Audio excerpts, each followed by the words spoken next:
Pleased to present Austin Faith Dialogue, brought to you by the Austin Metropolitan Ministries. In the weeks ahead, you will see these and other programs. Scenes like this take place when a teenage member of our society has just taken his or her life. What was once a life full of potential has been changed into a source of sadness and confusion. Teen suicide is a tragic problem in our society, but why does it happen, and what can be done about it? These are some of the questions we will take on in today's program of Austin Faith Dialogue.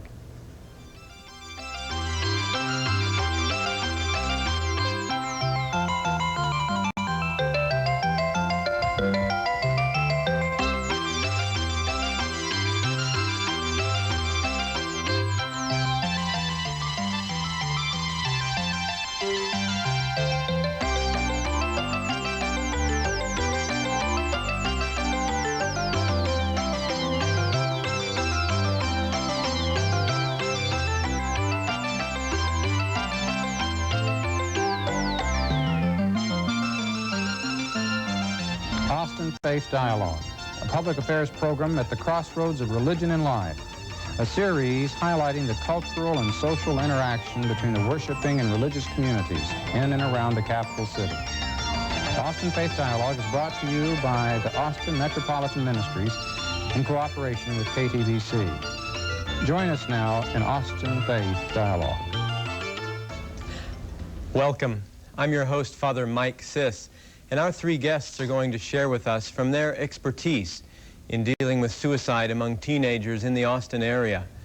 With us today are Dr. Betty Phillips of the Austin Independent School District, Mr. Teo Leal of the Austin Police Department Victim Services, and Deborah DeRosiers, a student in the Psychology Department of the University of Texas at Austin. Dr. Phillips, just how extensive is the problem of teenage suicide in this area? The problem of teen suicide is very frightening because although the suicide rate in many other age groups is going down, the rate is increasing, especially in young teenagers in the Austin area and in the Texas area, as well as nationally. It's also frightening because the general public is not really aware of the extent of the problem, that we have more than one teen suicide per month in Travis County. That is a lot of young people dying unnecessarily tragic deaths. So it's quite extensive. And what's your involvement with teen suicide in your work? Well, I work in the school district, and I started out working in topics like classroom management and psychological testing. And what we found is that the extent and the seriousness of the problems of our young children are increasing so much that we're finding child abuse and teen suicide and gangs and all these other very self-destructive kind of behaviors. So the school district created an Office of Student Support Services and employed me. I actually changed my job assignment just to deal with this kind of problem of crisis and teen suicide. Now, Deborah, I understand that your acquaintance with Dr. Phillips came through a real-life experience that you were struggling with as someone whose friend had committed suicide. Is that how your interest began in this whole area? Yes, it did. About 2.5 years ago, it was my boyfriend who took his own life. And that was very difficult for all of his friends at Austin High to deal with. Our junior year of high school, we had the whole future ahead of us, and we were looking forward to it with great anticipation, and it just stopped short for 5 or 6 months. It seemed like the whole world was put on hold. But you've made it through that time, right? Yes, 2.5 years later, I'm studying psychology at the University of Texas, and I hope to help Dr. Phillips soon in her job, so. Good. So the psychology degree that you're planning to get, you plan to be directed toward teenage psychology, right? Yes, adolescent psychology, since it's the area that has affected me the most. That's where I'd like to put most of my energy into. Good. Now, Teo, you work with Victim Services. Tell us a little bit about how that works. Okay, Victim Services is the division within the police department that deals with meeting the needs of victims, families, survivors of crime. And Our role is to come in and provide all the things that they need in terms of support, in terms of counseling, getting them to proper agencies for assistance, things like that, things of that nature. I see. So anyway, as we're struggling with all the confusion that has to do with suicide in a family or in a school, what would some of you suggest that could be done about suicide when it happens in a school or in a home or in a church? What can be done about it? And do you want to talk about preventing suicide first or dealing with a completed suicide? I guess we should start with preventing it first. Okay, because that's a much more optimistic topic, because most suicides can be prevented. It just takes people that are concerned, people who are not afraid to deal with the topic, and people who are willing to reach out and help another person. Most suicidal people actually do not want to die. They want to solve the problems in their life, and they've gotten to the state of depression and anger and terror. They've worked themselves up into a mindset, so they see no solution to their problems except death. But they're always looking for solutions. They're looking for help. They're very ambivalent. It's a very highly suggestible, ambivalent state. So if you can identify those people who are thinking about suicide or actually feeling suicidal, reach out to help them and help them in a meaningful way, you can actually prevent suicides. The general public does not realize how many kids have already attempted suicide. We found that about 15%, there's about 1 out of every 7 young people in our secondary schools, middle schools as well as high schools, have already attempted suicide. And those young people are at very high risk for attempting again or maybe completing suicide. If we could recognize those kids, reach out to help them, we could prevent a lot of the problems that we see. We could prevent most of the deaths. I think I think Teo will also be able to speak to that, because they see a lot of suicidal young people as they make their rounds with their crisis team. The way that we get involved is there's several different ways. First of all, there are some direct referrals from either patrol officers, investigators, people within the police department, EMS, AISD, who tell us this is going on, or give the referral to the parent, or to a child, or to a young kid who's thinking about hurting themselves, to give us a call and see what's going on. So if somebody wants to give you a call and see what's going on, or if someone has someone they know that they suspect might be threatening to take their life or might be somehow suicidal, what is a number that they could call? They could call Victim Services, which is at the police department, 480-5037. And we'll be more than glad to spend some time with them and help them come up with some alternatives and so give them some information in terms of how they can deal with this issue. All right. Now, if they wanted to call, there are a couple other numbers that are even easier to remember, aren't there? 911.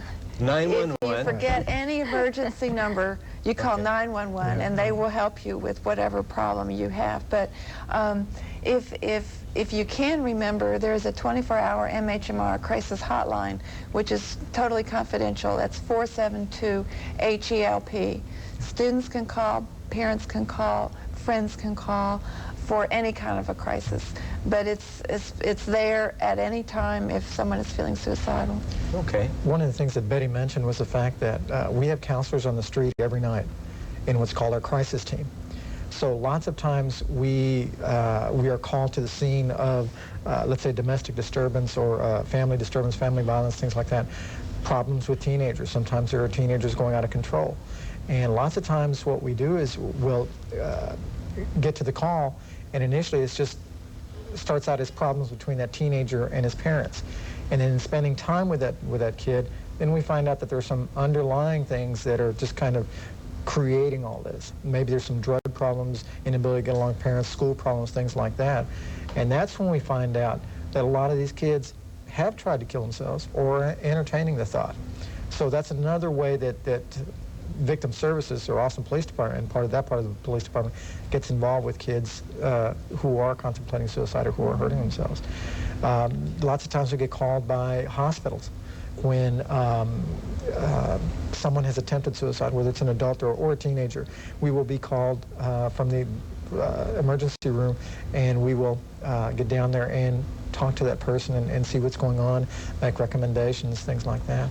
Now, I one call thing them that lots. You call them a lot. I That's call good. it a lot. We work Collaboration. together a lot. I'll tell you, this Victim Services is one of the best mental health services in the Austin area because they're there and they will go out and work with the kids. Good. Now, here's a question I would have, and it's a question I often have in my work. I'm wondering, what are the signs, the warning signs, that a teenager might be threatening suicide or might be contemplating it? For someone to be attentive to those signs so that they can use some good preventive steps. What are some of the signs? Deborah, you might be able to fill us in on what are some of the things that we could look for as possible warning signs? Well, I think my case was out of the ordinary because my boyfriend did not have any of the normal telltale signs like giving away prized possessions, talking in terms like, oh, well, I won't have to bother you anymore, or no one will have to worry about me ever again. Things like that, subtle, small things. He never laid any clues for anyone, so that's why it hit us so hard. It just came right from out of the blue. But warning signs, I think Dr. Betty would probably be... Sure. What would be some other signs? Deborah gave some of the signs. There's two kinds of warning signs. And one are the warning signs that we need to pay attention, warning signs of distress in our young people. And we don't necessarily know whether they're suicide or substance abuse or runaways or eating disorders or learning disabilities, but they're problems that the child's experiencing and struggling with. So we have signs of depression. And depression in kids is not always crying and withdrawal. Sometimes it's anger, irritability, substance abuse, eating and sleeping problems, changes in behavior patterns, grades starting to drop, different kinds of change in friendship groups, change in the kind of clothing they wear, just signs of distress and changes and failures and losses that lead you to believe that this is a child in distress who needs some special help. And then in the various other kinds of problems that they could turn to, there are some red flag signs. Like Deborah mentioned, some of the red flag signs of suicide, being preoccupied with death, really struggling with a loss and unable to cope with it, so that they start writing about death, talking about death, giving away possessions, talking about wills, this kind of thing, joking about death. One kid joked, how long do you think it takes to die from carbon monoxide poisoning? Now, that doesn't seem like a joke, does it? No. But the way he said it, all of his friends laughed, and no one did anything about it, and 2 hours later, he was dead of carbon monoxide poisoning. So with hindsight, we can see the signs a little more clearly. Her boyfriend had a few signs and had written suicidal things, but did not share with other people. Some of these young men will not share with You other find that the people. young men are less willing to share than young women. Right, they're supposed to be feelings. macho, right, Taylor? No. And that's one of the issues, is that sometimes parents see some of these things going on with their kids, and they dismiss it. They may say, well, it's just a phase, they're going to grow out of it, things like that. And there is that normal part of growing up where there is some rebellion and some defiance of authority and things like that. But when it gets to be a very, very significant change, where he's totally different or she's totally different than what she used to be, then it's something that really needs to be looked at. One of the things that scares parents a lot is to confront and say, what's going on? I'm scared for you. I'm concerned about what's going on with you. Let's talk about it. And if they say, and people don't like to say, have you ever thought about hurting yourself or killing yourself? Because they feel, I might put that seed in their mind. And it's good to put it out in the open and normalize that feeling and say, lots of people think about it. You know, it's okay to think about it because sometimes that seems like the only solution. Let's talk about it. And so it's real scary for parents to do that. Yeah, even though they might be scared to mention suicide or suicidal thoughts, it's not wrong to bring it up as a family. No, and one of the things that happens sometimes is that, and it's happened that people who are suicidal, once they've reached their plan, once they've decided, okay, this is it, or they had been in a funk and a depression, all of a sudden there's an uplifting of emotions, and all of a sudden they're okay, or they seem to be okay. And people think, oh, they're okay now. They've gotten past it, they've worked through it, there's no big deal. So then a week later or a month later, whatever, boom, it happens, and people are taken by surprise. Well, he seemed to be okay. There was nothing going on. And when I say he, it seems like there are more males taking their lives than females. You know, a lot of time the girls take pills, and it takes a lot longer to die. And as I said, suicidal people are ambivalent, and so they stop themselves. They can stop themselves while they're doing it. But when they hang themselves or when they shoot themselves, it's too late. I mean, once they pull the trigger, it's too late. They can't stop themselves in the middle of the act. And people can't usually discover them. Some girls are really intent to die and really have a lot of pills and take a very lethal dosage and go to bed, but someone finds them. And then medical science can pump out their stomach and save them.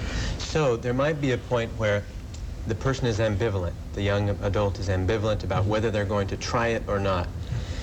Does that mean then that we as families could be careful about what we have lying around the house, or does that even make a difference at all? Makes a big difference. A gun in the house with an adolescent is like a red flag. You know, it's there, you can use it. And a lot of parents keep guns and lock them up, think they lock them up. And we know that the kids know where it is, and they find those kinds of things. And the United States leads the world in the number of self-inflicted deaths with guns. We lead the world. Yes, Wow. our nation. And the odd thing about that, well, it's not odd, but I think of and the ratio was 1 to 10. For every one woman that used a gun, there were 10 men using a gun, and now it's changed. It's down to 1 to 6. So it's almost as women are achieving more status and a higher position in terms of their own place, they're taking on these methods that men use. Where before it was, you know, carbon monoxide or pills, they're using more guns, getting much more violent. Now that brings me to another question, this business of trends and being affected by the suicide or of another. I'm wondering if there is really a contagion effect. Is there really some kind of a vicious circle in a school or in a small town, in a group of acquaintances, where one teenager's suicide will trigger others? Is that just a fable, or is there really that kind of a... Oh, it's very real. We could talk for a long time about contagion effects in the media, in music. I went down and checked a radio station a record shop the other day, and I found 20 titles with suicide in them that are being sold these days. So it's all around. The kids know about it, but it's really most infectious after a death. And, you know, sometimes I have to read the suicide notes of kids, and they refer to another kid's suicide completion or threat or attempt. And so I could tell you that it is very contagious, and I've seen it happen personally. And I think Deborah may want to comment, because she was mentioning that she and her friends lost a whole part of their life after. Right. her We had boyfriend's such a tight group of friends. There was like 12 or 15 of us who were really close, and when an element was just gone, it was this mixture of conflicting emotions. You hated what he did. You hated what he put you through and what you're feeling right now, and you say, I'll never do that. I'll never hurt my friends like that. But at the same time, the pain is so great, it's a selfish feeling, but you want to end it yourself. You don't want to sit here and feel this pain knowing that this person is never coming back and that you're never going to see them again. You're never going to see them in the cafeteria or pass them by in the hallway. They're gone. And you don't know how to stop feeling that way. And so it's this great conflicting of emotions, and I can see where the contagion comes from, because I will admit that I felt that way. I mean, Sure. a month or so afterwards, I'm going, oh, I don't understand anything. I didn't understand why he did it. I didn't understand why I couldn't help him. I couldn't understand why he didn't tell me. I couldn't understand why he didn't reach out to anyone. Well, those are a lot of big questions. Yeah. So how did you work through all of those? Tons of questions you had. My tons of questions, most of them had to go unanswered. And for a long time, I went searching for answers and just kept getting consistently disappointed. So I had to pretty much reconcile myself to the fact that there are going to be things that I'm not going to understand. And I have to learn from them, and I'm more aware now. If somebody has a problem or they sound even the least bit suicidal, they have my undivided attention. So talking it through is very valuable among friends and in a community. Very. How And with about adults. how about talking it through with your family? Is it something that's even possible to talk about? Oh, I think so. If kids will talk to parents, and again, parents need to not be scared away by the intensity of the emotion. That's one thing that really does get me, and I'm sure Teo too, when we deal with the aftermath of a suicide, is the emotions are so raw, and it's so scary, and people are feeling so bad. And our society really does not have a good way to deal with this. The regular grieving process and going to the funeral and people bringing food, and that's all fine, but the pain does not go away. Pain is much more intense. The search for answers is so awful and so scary that it's very difficult for parents, but it's certainly worth trying. If someone dies in an auto accident or from an illness or something like that, it seems to make more sense. It's almost something that you can prepare for, that you're willing to accept. But for something so sudden, without reason, without warning sometimes, that's the difficult things for people to handle. And they have this big why dropped in their lap. They're the ones that have to take care of the aftermath. And the thing we talked about earlier about how sometimes it's very scary for parents to they may be thinking this, but how can I bring this up with my child? You know, I'm seeing all these things, I'm wondering. And sometimes it may be that a parent or a relative or an adult or something may talk to a kid and say, well, you have everything to live for, you know, it's no big deal. You really don't know what it is to, you know, you're just a kid. You really don't know how tough life is. Wait till you get older, things like that. So sometimes there's a tendency to kind of diminish or maybe make not as important. Their issues are just as important, whether it's failing in school or whatever. Their issues are just as important as whatever adult issues cause people to hurt.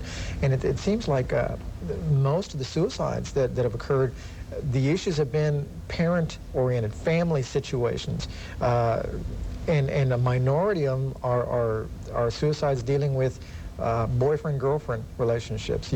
Sometimes it seems like that's what comes up. Well, this person shot himself or took pills over a girl or an ended relationship. Those are not in the majority. And are some suicides a cry for help? Oh, yeah. I mean, the Suicide Act or the threat is a cry for help. Like I said, they want help. Most of them do not want to die. Some elderly people really have made a more rational decision. Maybe they're in incurable disease or something. But the teenagers really don't want to die. They want to end their pain, and they cannot figure out a way out of their dilemmas. And the suicide state makes you feel that way, that you cannot figure out a way to solve your problem. And so they're looking sort of desperately, you know, making these jokes or writing or whatever, or writing down in their diaries, hoping that someone will pay attention and come along with a magical solution.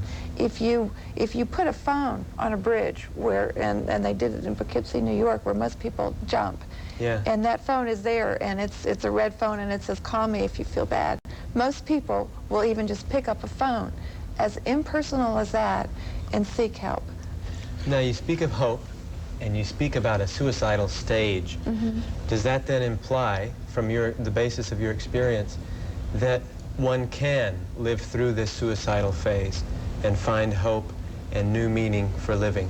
Have you seen that in the people you work with? Oh, yes, sure. Most of them. Most people, it can be helped, and in fact, fairly easily, if people will actually understand their pain, reach out, not be scared of it, and be willing to stay with them for the long haul, because it is a long haul. That's what happened with me. I found I had to find this hope again, because I mean, especially in the area of relationships, like Teo was saying, boyfriend, girlfriend, that's been a really hard thing for me to get over.